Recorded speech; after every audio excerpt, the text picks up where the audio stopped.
Mi familia me juzgó por no tener dinero y se fue de viaje con mi parte de la herencia. Yo me quedé con la enferma y encontré un paquete de sedantes mortales que usaban para robarle la fortuna. Mi nombre es Maya Valdés y tengo 32 años. La gente a menudo me dice que irradio una especie de calma, la que solo tienen aquellos que han elegido un camino impulsado por el propósito, no por el dinero. Soy maestra de primaria, y encuentro una satisfacción indescriptible al ver la luz en los ojos de un niño cuando, por fin, una idea compleja hace clic en su mente. Esa es mi verdadera vocación, y mi única riqueza real. Sin embargo, para mi propia familia, esa luz era una sombra, un recordatorio constante de mi fracaso en ascender a su estratosfera de opulencia. Yo era la maestra pobre, la soñadora ilusa, y esa tarde de otoño, fui la sirvienta gratuita. La escena que se desarrollaba en la inmensa sala de mi infancia era tan familiar como dolorosa, la mansión Valdés en Lomas de Chapultepec. Más que un hogar, era una galería de arte con muebles incómodos y un aire perpetuamente frío. El olor característico del lugar, un cóctel caro de incienso exótico, naftalina de pieles finas y el perfume francés que mi madre, Zaira Valdés, usaba para enmascarar la realidad, siempre me provocaba un nudo en el estómago. Llegué a la mansión después de mi jornada doble. La energía de mis alumnos de cuarto grado me había abandonado, pero la necesidad de mantener la paz familiar me empujó a entrar. Lo que encontré fue un despliegue obsceno de maletas Louis Vuitton, una escena de despegue planeado que siempre excluía a la Maya pobre. Mi hermana, Citlali, de 38 años, la autoproclamada hija de oro, estaba de pie junto a un despliegue de terciopelo y cuero. Citlali, arquitecta de nombre, cuya firma era una ficción que mi padre mantenía a flote, revisaba un reloj de oro con absoluta concentración, como si temiera que su fortuna se escapara con el tic-tac. Ya era hora, Maya, dijo Citlali sin siquiera levantar la mirada, su voz tan pulida y fría como su manicura. El tráfico de tu barrio debe ser insufrible.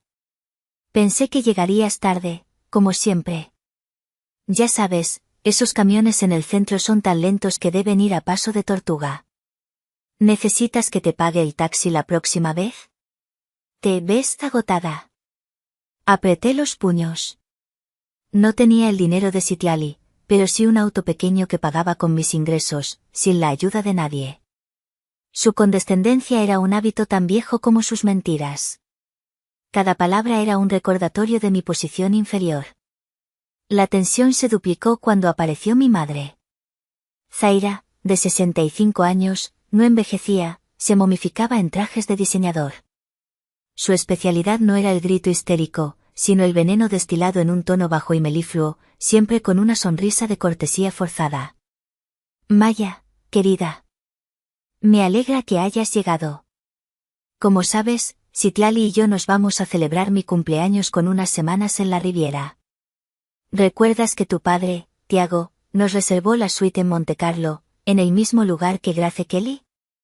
Llevamos meses planeando esto. Tienes suerte de que lo canceláramos antes, porque tu trabajo nos complicaría las cosas. Hice un esfuerzo por sonreír. Claro que recordaba.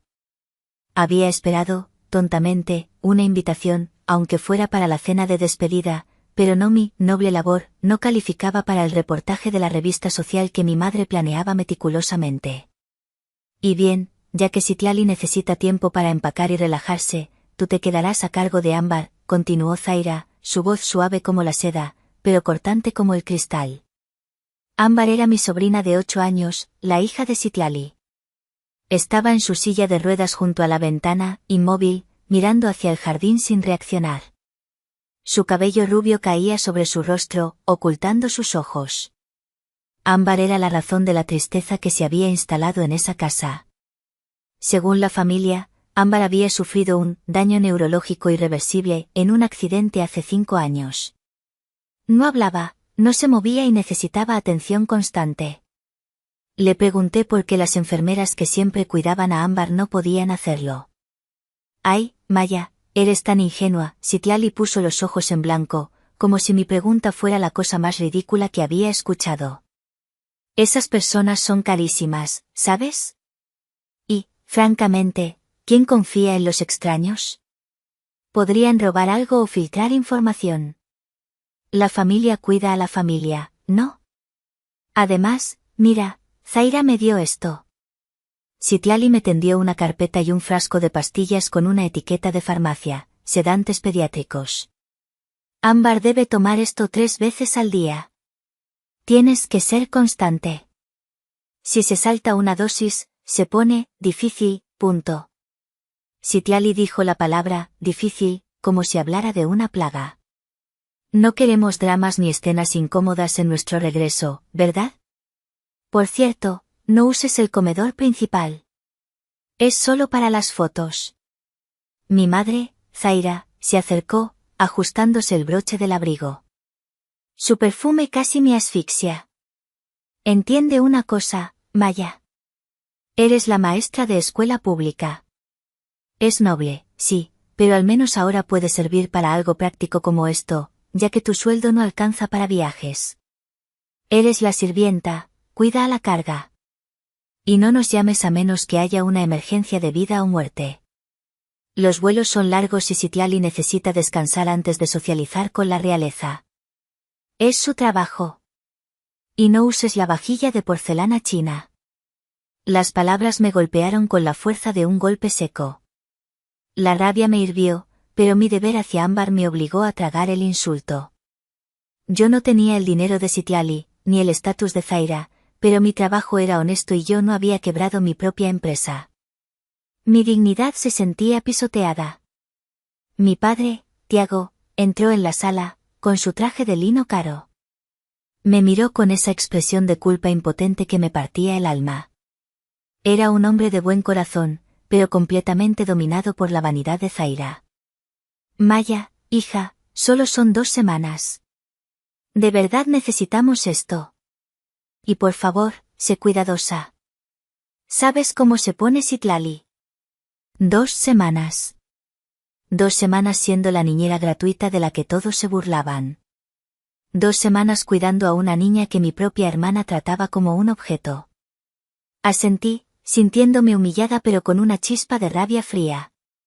Está bien, lo haré. Pero si sucede algo, yo decido. Citlali sonrió con suficiencia, como si me hubiera dado un gran honor. Perfecto. El itinerario está en la carpeta. Cúmplelo. Adiós. No ensucies nada. En cuestión de minutos, los 3 desaparecieron en sus autos de lujo, dejándome sola en la inmensidad helada de la mansión con mi sobrina Ámbar, silenciosa en su silla de ruedas. Me acerqué a Ámbar, cuyo rostro no mostraba emoción alguna. Suspiré. Bueno, Ámbar. Parece que ahora somos solo tú y yo contra el sedante. El portón de hierro se cerró detrás del último auto, y el silencio de la mansión de los Valdés me envolvió. Era un silencio denso, el eco de años de desprecio y de ese constante recordatorio de que mi vida no había estado a la altura del apellido. El resentimiento que sentía no era por el dinero, sino por el juicio. Yo no había pedido nada a mis padres desde que me gradué, y cada logro lo había conseguido sola, sin becas ni contactos familiares. Recordé un flashback doloroso que definía mi relación con mi familia, la cena de mi cumpleaños 25. Citlali acababa de recibir un auto nuevo por parte de papá. Yo había anunciado que mi préstamo hipotecario para mi pequeño departamento había sido aprobado. Mi padre se veía orgulloso, pero Zaira suspiró, visiblemente decepcionada. Un departamento, Maya. Es tan ordinario. Podrías tener una suite en un desarrollo de Citlali si fueras más ambiciosa. El dinero de la familia está ahí para usarse. Esa noche, me prometí que nunca volvería a depender de ellos. Mi rechazo al dinero era mi forma de proteger mi dignidad, pero para los Valdés, era un insulto. Yo era la hija que no se dejaba comprar, Citlali era la hija de oro, completamente maleable y dependiente. Esa mentalidad tóxica fue la que permitió la tragedia de Ámbar. Recordé el incidente que cambió todo. Fue hace 5 años. Ámbar tenía 3 años. Sus abuelos maternos, la familia Blackwell, increíblemente ricos por el petróleo en Texas, murieron en un accidente de avión. Los Valdés y los Blackwell se odiaban por cuestiones de vieja rivalidad social y económica, pero la única conexión era Ámbar. Días después del funeral, Citlali anunció que Ámbar se había caído de las escaleras y había sufrido un daño neurológico irreversible.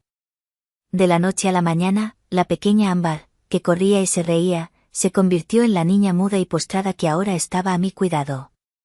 La familia Valdés se había movido rápido para obtener la tutela médica y legal.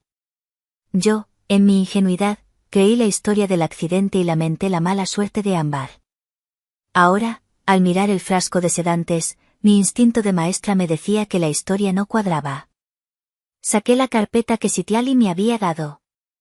Eran fármacos potentes, más para un paciente adulto con dolor crónico que para una niña de 8 años.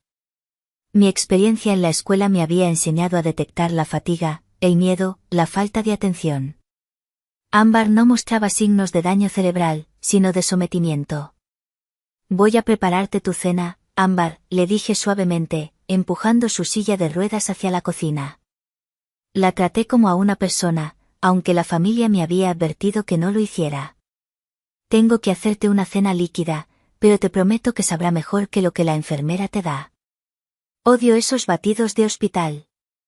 La cocina de mármol y acero inoxidable era fría e impersonal. Preparé una sopa y la cena líquida de Ámbar. La hora de la medicina se acercaba, y con ella, mi dilema moral. Mi corazón latía con fuerza. Si le daba el sedante, Zaira y Citlali estarían contentas y yo me evitaría un conflicto. Pero si Ámbar no estaba enferma, sino dopada, estaría cometiendo un abuso. No solo eso, estaría traicionando mi juramento de maestra de proteger a los niños. Me acerqué a Ámbar. Sus ojos, aunque sin expresión, parecían seguirme, un movimiento casi imperceptible. El aire se sintió pesado. Escuché un débil crujido, como si algo se hubiera movido, pero la silla de Ámbar estaba inmóvil. Sentí una energía extraña, como si alguien me estuviera observando. Me giré rápidamente, pensando que tal vez Tiago había regresado. Pero no. Lo que vi casi me hace caer el tazón de sopa de las manos. Ámbar no estaba en su silla de ruedas. Estaba de pie. No, estaba apoyada en el marco de la puerta de la cocina, tambaleándose un poco por la falta de uso muscular, pero completamente erguida. Sus ojos, antes vacíos, ahora estaban fijos en mí. Eran ojos verdes intensos, llenos de terror y, extrañamente, de una inteligencia aguda que no correspondía al diagnóstico de su familia. Mi mente se paralizó. Abrí la boca, pero solo pude susurrar, Ámbar. Y entonces, ella habló. Su voz era infantil, un poco ronca por la falta de uso, pero cristalina y urgente. ¿Me vas a drogar como mi mamá? Por favor, tía Maya, tienes que sacarme de aquí. Sentí un escalofrío que no era de miedo, sino de una rabia helada que se apoderaba de mí. Habían estado mintiendo. Todo este tiempo. El desprecio que mi familia me había infligido no era nada comparado con la monstruosidad que le habían hecho a mi sobrina.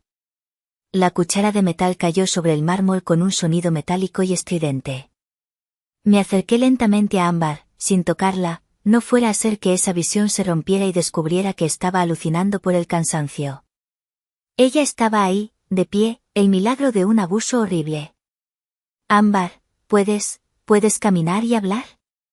Logré decir, mi voz apenas un hilo, mi corazón golpeando mis costillas con una fuerza brutal. Ámbar asintió. Se abrazó a sí misma, sus pequeños hombros temblando. Mi mamá me dijo que si hablaba o me movía me iban a enviar a un lugar oscuro y frío, donde nadie me encontraría. Ella dijo que si yo era una carga, no merecía quedarme en casa. Sus ojos verdes se llenaron de lágrimas, pero no eran lágrimas de dolor, sino de terror acumulado y alivio. Todo el desprecio que mi familia me había infligido durante años se convirtió en una furia concentrada y helada. La mantuve oculta, enfocándome solo en Ámbar. La ayudé a sentarse en una silla de la cocina, lejos de la ventana y de cualquier posible mirilla. Sus piernas eran débiles por el desuso, pero su voluntad era de acero. No te preocupes, no te voy a drogar, le aseguré, frotándole suavemente el brazo. Pero tienes que contarme todo, Ámbar. ¿Quién te está haciendo esto? ¿Y por qué? Ámbar me miró, dudando. ¿Me crees, tía? Nadie nunca me creyó. Las enfermeras decían que yo era una niña especial, pero que tenía que ser valiente con mis medicinas. El abuelo Tiago venía a mi cuarto a decirme que si me portaba bien, todo estaría mejor, pero nunca me preguntaba cómo estaba. Soy maestra. Créeme, sé cuando un niño miente y sé cuando está asustado. Y tú no estás enferma, Ámbar. Estás aterrorizada. Y yo te creo. Entonces, Ámbar respiró hondo y se desahogó, revelando la monstruosidad. Mi mamá, la abuela Zaira, y el abuelo Tiago, fingen que estoy enferma. Creen que no entiendo nada, que soy una niña tonta.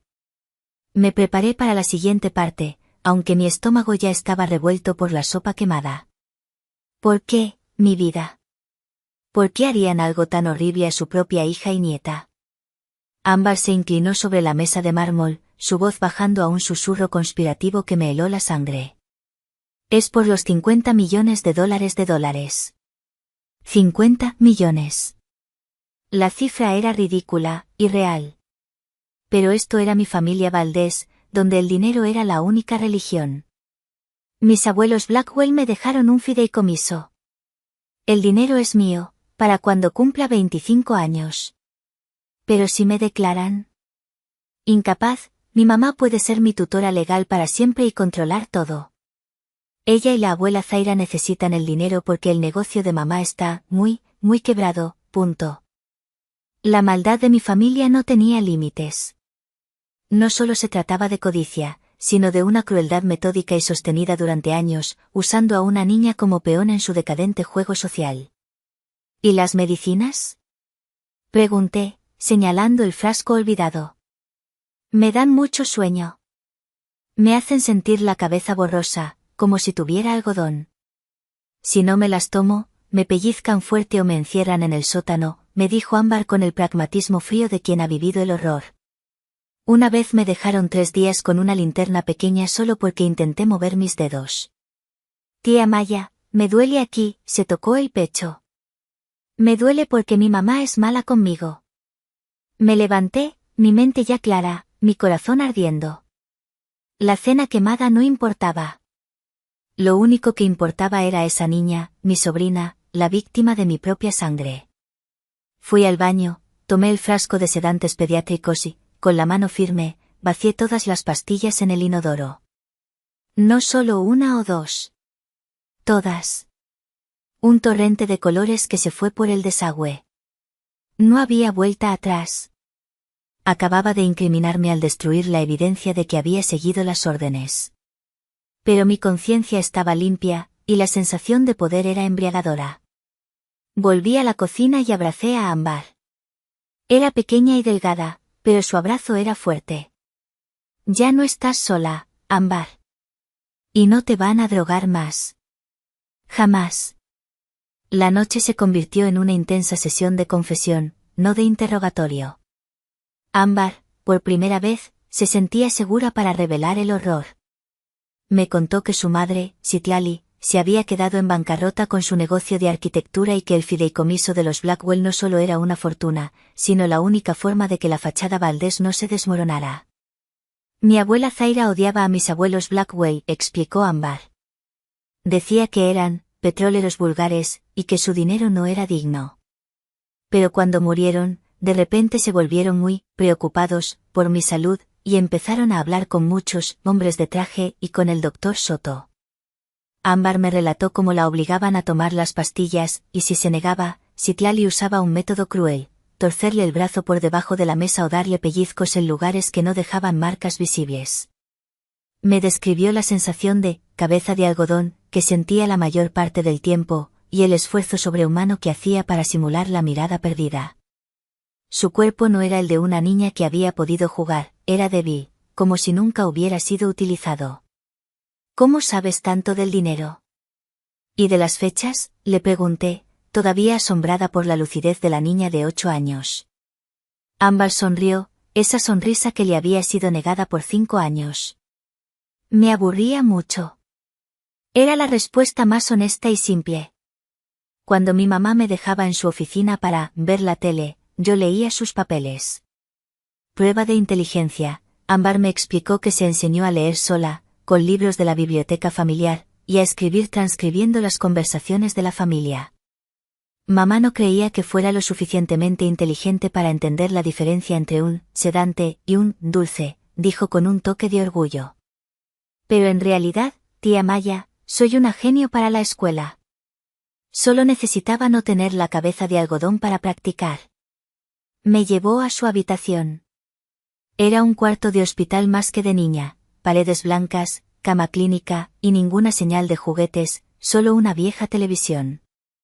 Bajo el colchón, sacó su tesoro, el Diario de las Mentiras. Era un cuaderno pequeño, lleno de letra infantil, pulcra y legible. Había transcrito fechas, dosis de medicamentos, nombres de doctores y, lo más escalofriante, conversaciones palabra por palabra sobre cómo deshacerse de la carga y la fecha límite para los papeles de incapacidad. Leí un fragmento que me hizo sentir náuseas. 21 de agosto de 2023. Escuché a mamá decirle a la abuela Zaira, es por el bien de la familia, Citlali. El dinero de esos odiosos tejanos es nuestro por derecho. La niña no sabe lo que tiene y nos está arruinando con sus enfermeras. Maya es la solución, ella nunca sospechará. En cuanto firmemos los papeles de incapacidad, la mandamos a un internado y nos olvidamos, punto. Mi corazón se apretó. Habían planeado todo, usando mi propia bondad e ingenuidad en mi contra. Había pasado de ser la sirvienta a ser la cómplice inconsciente. La rabia que sentía por la forma en que me trataban era minúscula comparada con el dolor por la traición a Ámbar. Tía Maya, susurró Ámbar, tienes que ayudarme. Por favor, llámale a alguien. Ya no puedo seguir fingiendo. Ya no me quedan fuerzas. Si regresan y me ven así, me van a castigar muy feo. Solo había una persona en el mundo que podía creer esta locura y hacer algo al respecto. Necesitaba a Yareli. Necesitaba salir de esa mansión para hacer la llamada. El riesgo de que hubiera cámaras o micrófonos ocultos era alto. Le dije a Ámbar que se quedara quieta, practicando su mirada vacía, en caso de que alguien estuviera monitoreando remotamente. Fui al jardín, al lado de la piscina vacía y abandonada, un reflejo perfecto de la riqueza oxidada de mi familia, y marqué el número de mi mejor amiga. Hola, Yareli. Soy Maya. Necesito que me escuches sin interrumpir, ¿sí? Te voy a contar algo que suena a locura, pero es la verdad. Y tiene que ver con $50 millones.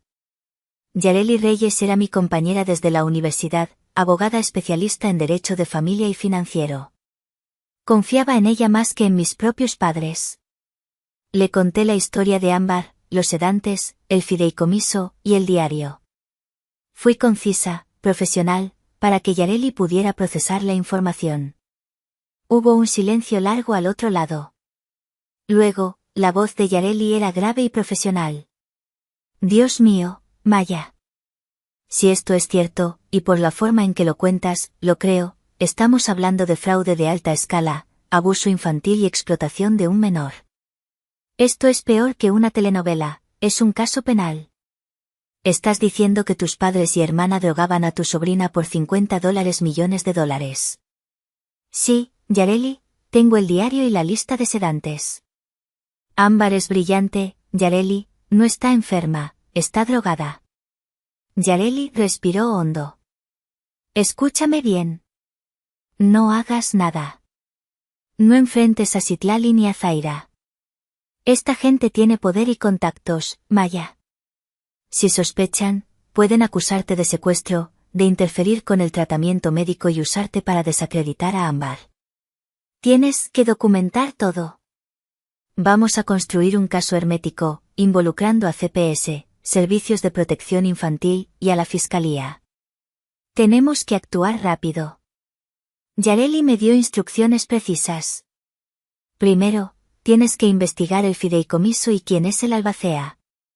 Segundo, busca documentos de diagnóstico falsificados. Tercero, graba lo que puedas. Y lo más importante, tienes que encontrar la prueba de que Ámbar era una niña normal antes de los 3 años. Volví a la casa con una sensación de ser una espía en mi propio hogar, pero ya no era la maestra pobre, ingenua. Ahora era la protectora. Ámbar me recibió con sus ojos vivos. Yareli va a ayudarnos. ¿Lista para buscar tesoros? Le pregunté, tratando de aligerar el ambiente. Ámbar asintió con entusiasmo. Sí. Pero tenemos que darnos prisa. Mamá siempre revisa la casa cuando regresa de un viaje. Comenzamos la búsqueda, sintiendo la adrenalina del peligro. Ámbar, desde su conocimiento íntimo de la casa, me guió. Mamá guarda los papeles feos en su oficina. La oficina de Citlali era una fachada de éxito, libros de diseño sin abrir, diplomas enmarcados, y un escritorio de caoba. Ámbar me señaló un falso fondo en un librero, donde había una pequeña caja de seguridad. Ámbar me dijo, mamá usa mi cumpleaños, tía Maya. Es la única fecha que siempre recuerda, porque le da vergüenza decir la suya. Probé la fecha de nacimiento de Ámbar, 18 de julio de 2015. Clic. La caja fuerte se abrió con un sonido seco. Adentro había joyas, dinero en efectivo y una carpeta. La carpeta contenía el documento original del fideicomiso Blackwell, estipulando las condiciones y, lo que era oro puro, el nombre del doctor Emilio Soto, el médico que había firmado el diagnóstico de Ámbar.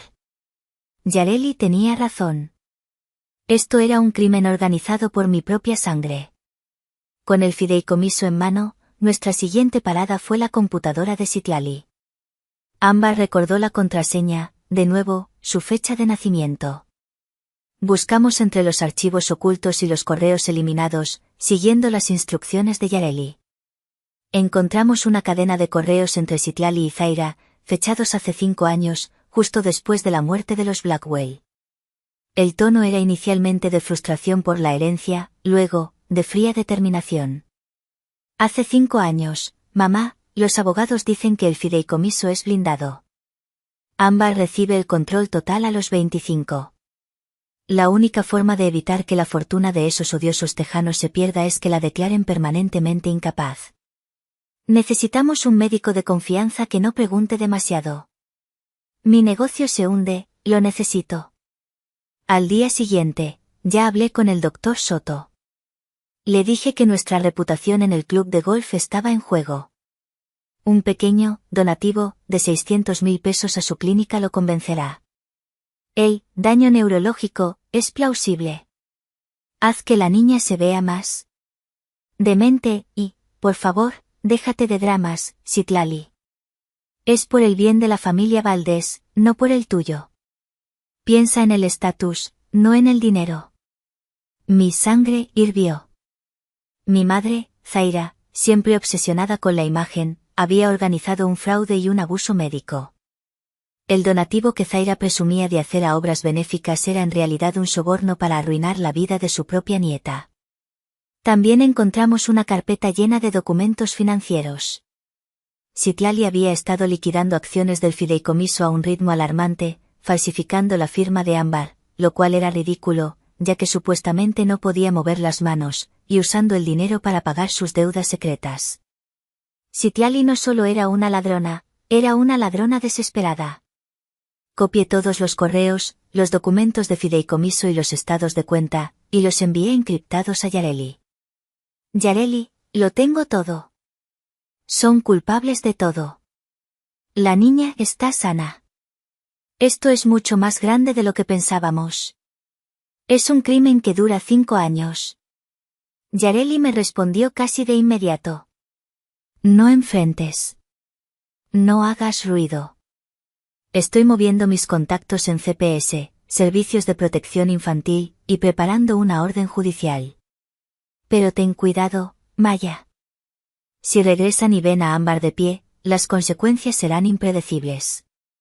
La adrenalina me hacía sentir invencible, pero el cansancio me recordó que era una simple maestra contra una maquinaria de dinero y mentiras. Ámbar, sin los sedantes, estaba más enérgica, pero la fatiga de 5 años de inmovilidad era palpable. Estaba enseñándole a Ámbar un juego de cartas simple, algo que nunca le permitieron hacer. Su risa era como música. De repente, mi teléfono vibró. Era Zaira.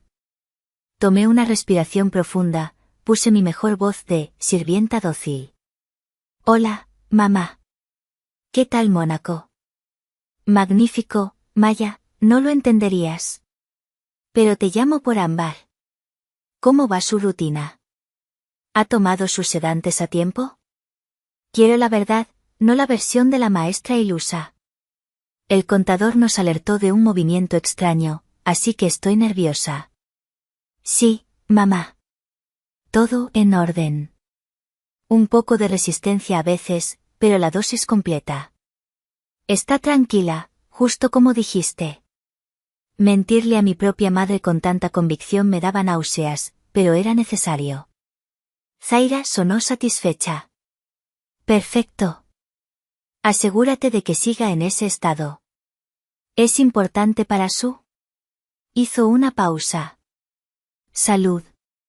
Y recuerda, no arruines esto. Colgué, sintiendo el peso de la falsedad. Pero la verdadera sacudida llegó una hora después. Citlali llamó, su voz ronca y llena de pánico.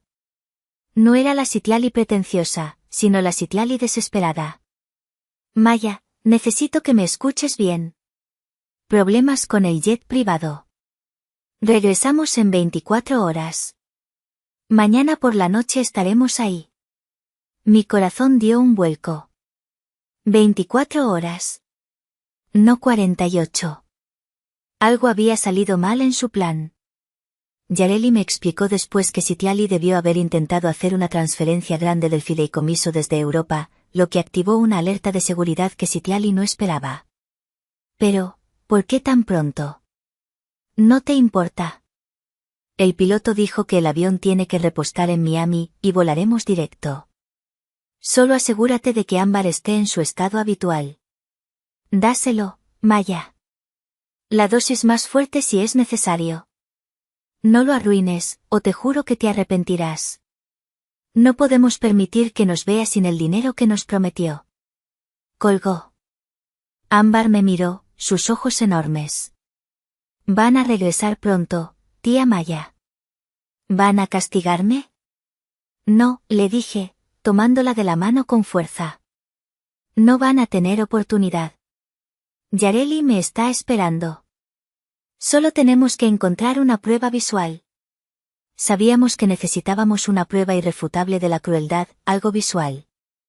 Ámbar me recordó que, cuando era muy pequeña, Citlali había grabado vídeos de ella para mostrárselos a sus amigos, presumiendo de su hija genio. Fuimos a la oficina de Citlali, al pequeño cajón bajo llave que había descubierto. Dentro de la caja fuerte, encontramos esa USB. Conectamos la USB a la computadora. El archivo estaba ahí, Ámbar, vídeos de bebé. Le dimos play. En la pantalla apareció una Ámbar de 2 años, corriendo por el jardín, su pelo rubio bailando. Estaba hablando, riendo, deletreando palabras. La voz de Ámbar era clara, su motricidad fina perfecta. Mami, mira, sé contar hasta el 10. Soy una maestra como tía Maya. La voz de Citlali, en la grabación, era irritada. Sí, muy bien, Ámbar. Pero ya déjame en paz, tengo que hablar con la abuela. La voz de Citlali sonaba orgullosa de su hija genio, una prueba cruel de lo que había perdido por la codicia. Ámbar y yo nos abrazamos en silencio, ambas llorando. 5 años de su vida robados, la infancia desvanecida por la codicia. Le envié el vídeo a Yareli con el mensaje, esto es todo. La prueba final. Ámbar es una niña perfecta. Ya no hay dudas. Yareli me respondió, espera nuestra señal. Estamos listos. No cedas. Esta es la única oportunidad. Te prometo que estaré ahí. Puse a Ámbar en su cama. Le expliqué el plan. Ámbar, cuando regresen, tienes que actuar. Tienes que ser la niña quieta, la niña silenciada. Solo por un momento. Cuando yo te dé la señal, quiero que hagas lo que has soñado hacer por 5 años, ponte de pie. Ámbar asintió. Se recostó, y con una maestría escalofriante, sus ojos adoptaron esa mirada vacía, esa expresión de un alma ausente. Una habilidad adquirida por la supervivencia. Yo me quedé en la cocina, esperando el inevitable enfrentamiento, con la adrenalina convirtiéndose en una determinación de acero. Eran las 11 de la noche. Me preparé mentalmente para la confrontación, repitiendo en mi mente la frase de Yareli: tú no eres la hija fracasada. Eres la persona más fuerte de esa casa. A las 3 de la madrugada, escuché el rugido del motor del auto de lujo, demasiado alto para la hora. Se acabó el tiempo.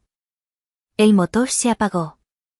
Hubo un silencio antinatural, seguido por el sonido de las maletas arrastradas por el suelo de mármol. El jet lag y la frustración se reflejaban en los rostros de mi madre y mi hermana. Zaira me lanzó una mirada de reproche mortal. La máscara de la elegancia se estaba desmoronando, revelando el miedo. Mi padre, Tiago, parecía cansado y ajeno a todo. Maya, qué bueno que estás aquí. ¿Todo en orden? ¿Por qué regresaron tan pronto? Todo en orden, papá. Yo estoy aquí. Citlali subió corriendo la escalera para revisar a Ámbar. Bajó segundos después. Su rostro estaba pálido, no por el viaje, sino por el miedo. Maya. ¿Dónde está el sedante? El frasco está casi vacío. Dijiste que le diste la dosis. Su voz era un susurro histérico, quebrado por el pánico. Lo siento, Citlali. Yo seguí la rutina. Le di la dosis que indicaste. Tal vez el conteo inicial estaba mal, o quizás el inventario de tu viaje, respondí, manteniendo mi voz firme.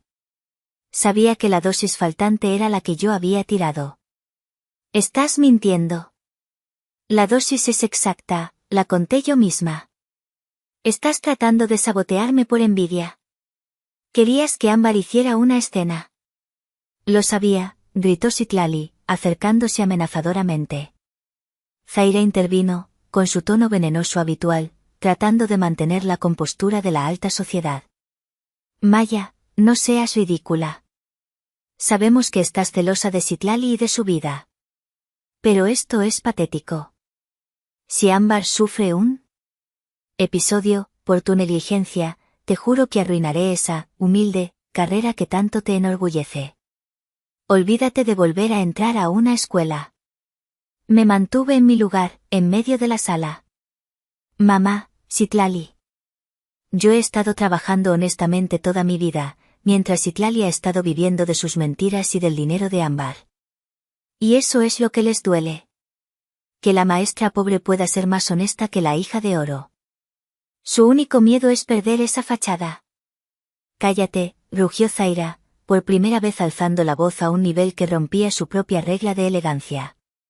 Su cara estaba roja. Eres una desgracia. Esta es una situación médica, no te metas. Si Ámbar no está bien, te vas a la calle.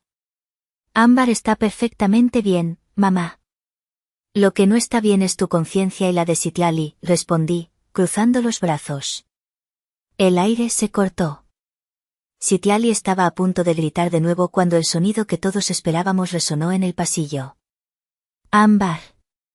Estaba de pie en el descanso de la escalera, erguida, con la cabeza en alto. No tenía la mirada perdida, sino la expresión fría y acusadora de una niña que había visto demasiado. Era mi señal. Hola, mamá. Hola, abuela Zaira. ¿Ya regresaron de gastar mi dinero? La sala se sumió en un silencio sepulcral, roto solo por el jadeo de Citlali. Zaira se llevó la mano a la boca, sus ojos se abrieron desmesuradamente, la máscara de frialdad se rompió. Citlali corrió hacia Ámbar. Ámbar. Estás delirando. Ven, necesitas tu medicina. Ahora. No me toques, gritó Ámbar, con una fuerza en su voz que nunca nadie había escuchado. Se zafó de su agarre.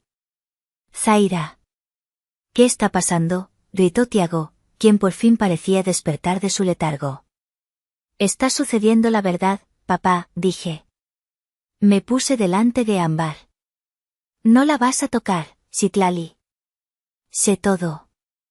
Lo de los sedantes, los correos con la abuela, el soborno al doctor Soto, y los 50 millones de dólares. Citlali sacó un pequeño frasco de su bolso, lista para forzar la dosis. Me lancé sobre ella y la empujé con tanta fuerza que Citlali chocó contra una mesa auxiliar. El frasco cayó al suelo y rodó, sus pequeñas píldoras blancas esparciéndose. Citlali se levantó con el rostro desfigurado por el odio y la frustración. Me empujaste. Voy a llamar a la policía. Esto es agresión y tú estás interfiriendo con la tutela de mi hija. Por favor, hazlo, respondí, mi voz era un trueno. De hecho, ya lo hice. Pero no solo a la policía. También a CPS, la fiscalía y la prensa. Tiago nos miró, su rostro pálido. Maya. ¿De qué estás hablando? ¿Prensa? Papá, tu hija y tu esposa han estado drogando y abusando de tu nieta durante 5 años para robarle 50 millones de dólares. ¿Ahora quieres hablar de agresión? Zaira intentó recuperar la calma, el glamour que la definía. Maya, mi niña, estás confundida. Podemos arreglar esto en familia. Te daré dinero. Lo que quieras. El dinero de Ámbar, corregí. No necesito tu dinero, mamá. Nunca lo necesité. Solo quería tu respeto. En ese momento, el timbre sonó, fuerte y persistente. Tiago fue a abrir. En la puerta no solo estaban 2 oficiales de policía, sino también Yareli Reyes, mi abogada, y una mujer con traje del DIF, Desarrollo Integral de la Familia. Yareli entró, su traje impecable. Miró a Citlali y Zaira, que estaban petrificadas. Buenas noches, señora Zaira Valdés, señorita Citlali Valdés. Soy la licenciada Yareli Reyes. Tenemos una orden de restricción de emergencia y un mandato para la revisión médica inmediata de la menor Ámbar Valdés, ante sospechas fundadas de abuso médico y explotación financiera. Hemos incautado evidencia crucial. Citlali intentó correr hacia su oficina, pero un oficial la detuvo. Zaira intentó sobornar al oficial con una mirada, pero el policía se mantuvo frío. La trabajadora social del DIF se acercó a Ámbar. Ámbar se acercó a la mujer, su rostro lleno de alivio. Tiago, al ver a los oficiales, a Yareli, y a Ámbar de pie y hablando, finalmente entendió. Se acercó a su nieta, arrodillándose. Ámbar, mi vida, ¿me puedes decir la verdad? ¿Tu mamá te ha hecho daño? Ámbar me miró para pedir permiso. Asentí. Sí, abuelo, dijo Ámbar con voz firme. Mamá y abuela me drogaron. Me hacían fingir para robarme mi dinero. Me hicieron creer que iba a ser una carga toda mi vida. La única carga era su codicia. Tiago se levantó lentamente. Miró a Citlali, luego a Zaira. Sus ojos se llenaron de un dolor y una decepción infinitos. ¿Citlali? Zaira, ¿lo hicieron por dinero? Citlali, al verse acorralada, se derrumbó. Fue idea de mamá. Ella dijo que era la única forma. Mi negocio estaba quebrado. Yo solo hice lo que ella me dijo. Citlali acababa de confesar el fraude y el abuso. Zaira intentó calmarla, pero era demasiado tarde. La máscara de la familia Valdés se había roto en 1000 pedazos. Los oficiales procedieron a llevarse a Citlali y Zaira para interrogarlas. Yareli me entregó un papel, la orden de tutela temporal de Ámbar, con mi nombre. Mi padre, Tiago, me abrazó. Fue un abrazo tembloroso, lleno de arrepentimiento. Lo siento, Maya. Fui débil. Por favor, perdóname. Solo asegúrate de que Ámbar tenga justicia, papá. Todo lo demás es secundario. Las siguientes semanas fueron un torbellino legal. Ámbar fue llevada a un hospital infantil para una evaluación. El diagnóstico fue claro: Ámbar Valdés es una niña perfectamente sana, con una inteligencia superior al promedio, y no presenta ningún daño neurológico. Solo sufría de deficiencias por la inmovilidad forzada y la sobremedicación. Citlali y Zaira enfrentaron cargos graves por fraude, conspiración y abuso infantil. El soborno al doctor Soto también salió a la luz, destruyendo su carrera. La prensa mexicana, fascinada por el drama de la hija de oro y la maestra pobre, cubrió el caso sin piedad, destruyendo la reputación social que Zaira tanto había intentado proteger. Yo obtuve la tutela temporal de Ámbar. Vendí mi pequeño apartamento y, con un pequeño préstamo de Yareli y mis ahorros, alquilé una casa modesta en un barrio tranquilo, lejos de la toxicidad de la mansión Valdés. Mi padre, Tiago, se divorció de Zaira. Él había sido débil, pero no un monstruo. Comenzó a asistir a terapia y rompió todos los lazos económicos con Zaira y Citlali. Me visita a mí y a Ámbar a menudo, pidiendo perdón con cada mirada. Nunca podrá compensar su ceguera, pero al menos está intentando construir un vínculo real con su nieta y conmigo. Sin el sedante y el miedo, Ámbar floreció. Recuperó la fuerza física. La inscribí en una escuela pequeña donde pude ser su maestra. Sus compañeros la adoraban.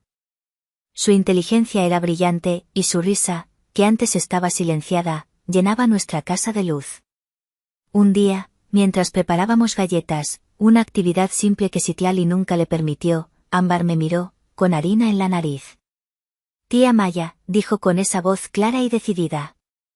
¿Puedo llamarte mamá? Tú me salvaste. Tú eres mi mamá de verdad. Lloré. No por la tristeza, sino por la alegría más pura que jamás había sentido. Sí, mi vida, le dije, abrazándola fuerte. Puedes llamarme como quieras. Porque el amor no se trata de sangre, sino de elección. El fideicomiso de los $50 millones quedó bajo la administración de un fideicomisario independiente, con reglas estrictas. Ámbar tendrá acceso a él cuando sea mayor, y estoy segura de que lo usará para hacer el bien. Dejé atrás mi familia biológica, la mansión, y el desprecio. Lo perdí todo, mi madre y mi hermana se enfrentaron a años de prisión y la humillación pública. Pero gané mucho más, gané una hija y la paz de mi conciencia. A veces, por la noche, miro a Ámbar dormida y pienso en lo cerca que estuvimos de la tragedia. Y me pregunto, ¿fui demasiado lejos al exponer a mi propia madre y hermana para salvar a una niña? ¿Hice lo correcto? ¿O debí haber sido leal a la sangre, aunque estuviera podrida? Si la historia de Ámbar te tocó el corazón, no olvides darle like. Y dime en los comentarios, ¿tú hubieras tenido el valor de enfrentarte a tu propia familia por la justicia?